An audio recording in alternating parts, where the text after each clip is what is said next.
What's good, fam? It's your boy Rank Up, and I'm back with another video. Now in this video in particular, I'm going to be talking about the 1995 Ghost in the Shell anime adaptation. Well, for a disclaimer, in the future I'm going to talk about the many different adaptations as well, but this video is going to focus specifically on the 95 movie. I know you guys want to go in the comment section, want to type in and all that. Now I'm about to let this clarify, disclaimer, you can't claim clickbait, none of that. So, I guess I'm going to have to put it all on the table. But enough of my ranty disclaimer, let me start this video. And this video is going to talk about reactions and overall review of the original film. Alright, so I'm gonna start this video off with a kudos, and this is a congrats to the franchise as a whole. Now, Ghost in the Shell is one of those pivotal anime that helped popularize it in the West. Unlike counterparts such as Dragon Ball Z, One Piece, and Sailor Moon, animes of the 90s were considered kid shit. Now, Ghost in the Shell, when it premiered, it was really adult, it's really realistic, it's really surreal. You can really see this stuff happening, and it's not out of reach of many different anime fans such as myself. To be quite honest, I'm only 19, and if it wasn't for this anime in particular, I probably wouldn't be in this YouTube channel right now, to be real, because this is one of my first experiences to geek culture. At only the ripe age of 4 years old, I honestly understood that this show was going to be a lot to handle, and I gotta watch this a little bit more with my critical eyes. Like I said before, this was just really a love letter to this franchise as a whole, and a congratulations to its future endeavors. No matter which iteration, the fact that this thing can last 20 years in itself is a feat, so good job, guys. Now, keep in mind throughout the series that the whole franchise was created in 1989, so everything is plausible, anything is possible. Although some of this stuff is now debunked, it's still, relative. So specifically, the plot takes place in the year 2029, and everything's radically different from what we know as the world. Specifically, historical context and, history as we know it, since World War III actually happened, and it created different alliances, political rank, and overall different things. Like America and Russia are now partnered up for some reason. Germany's almost non-existent, not even talked about. And Japan was funded so much by the war to the point where they are now investing in the cybernetics and cyber technology and things of that nature. The concept of Ghost in the Shell is somebody copying and pasting their soul into a machinery in any way, shape, or form. In this universe, machinery has gotten so overlapped with humanity, and how everything works is that it's one and the same, nearly synonymous and indistinguishable from one another. So I love how even the title has such a deep layer of meaning inside of it. Throughout these technological advances, we have consensual beings. This is ran by democracy. People need their pesos, yada yada yada. But there's also people who's up to no good, who abuse their rights and are just looking for trouble in general. So in response to that, Javan created this special program called Section 9. Now, Section 9 handles cybercrime. Section 9 is neither police nor military units. They basically operate outside the law, but inside it's really weird since they deal with internet weirdos. But yeah, I just gotta drop that gem.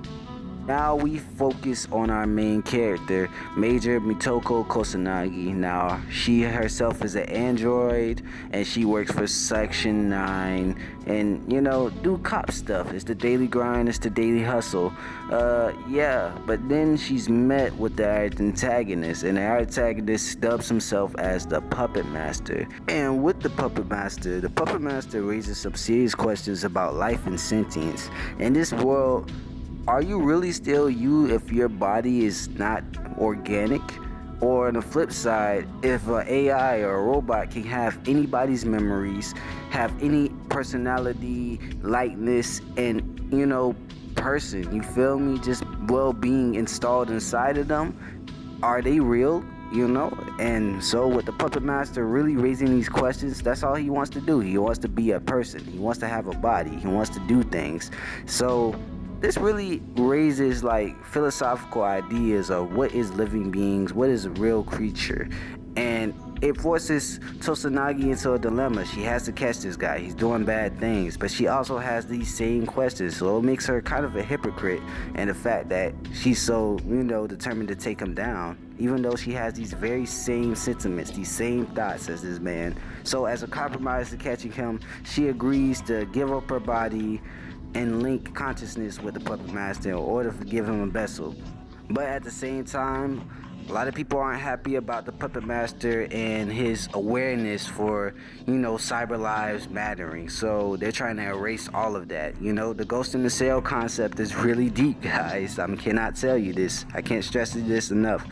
Well, although we start this story from just another, day in the life of cop shenanigans, we don't know Tosanagi from a can of paint, but we already learned so much about her, Basically that in this future, everything, for better or for worse, is moving forward. Everything is so blurred, everything is so complicated that there's no real solution to these problems that's being presented. The world is moving so fast, and rapid expansion of technological ideas, consumerism, real world stuff. This stuff is really playing and creating problems that they cannot contain in themselves. So I love how already in this franchise and this movie in particular, the realism is so relatable. It's not out of reach. It doesn't hit science fiction in the head. It's just real.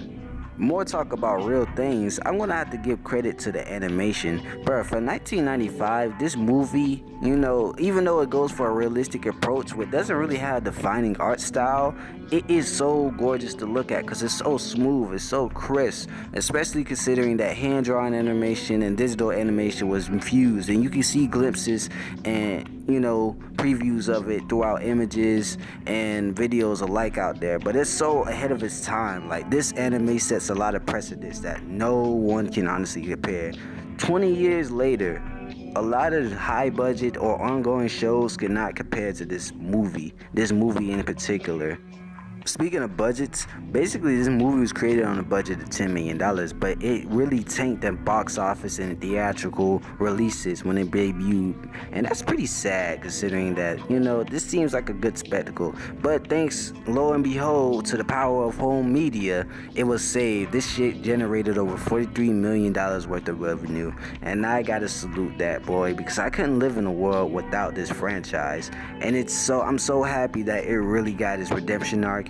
People really created a cult following for it, and it spawned the success that it has now.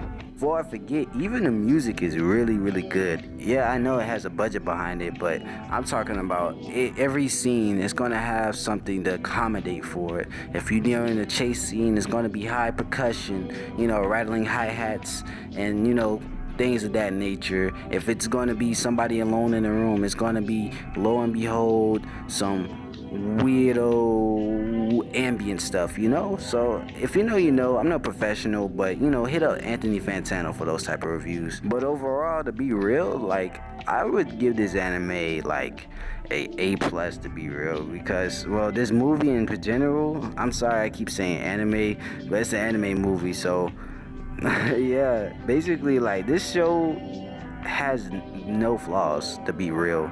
There's nothing about this that warrants that, hey, this could be better, or this could be more, this could be, there's nothing, because it obviously presents everything so well. You get an idea of what type of world they're living in, you get an idea on these characters, whether they have something going on for them or not. It's a lot of professional things going on. That's all it is. It's just a day in the life of another cop file. Not every case may be solved, but more so we find out that our main character, Mitoko, is more human than a lot of other people in this timeline. And, it conveys the story very, very well. So like I said, I recommend it to all you guys, and I hope you go out and watch it ASAP. You need to watch this. I find this movie itself a entry point to the franchise because it's just a narrative. It doesn't really delve into anybody's personality or their character traits and their character arc so much besides Kusanagi. Mikoto, she's an android, but that's all we need to know. She's a product of the time. She's a product of the future, And you know, that's really it. That's the most we need to know. For any of the other iterations, yeah, it's going to be focused on different things. It's going to focus on different topics and different conversations and stuff like that in that manner. Uh, yeah, man, I'm really good on these outros, so I guess I'll catch you guys later. Like and subscribe.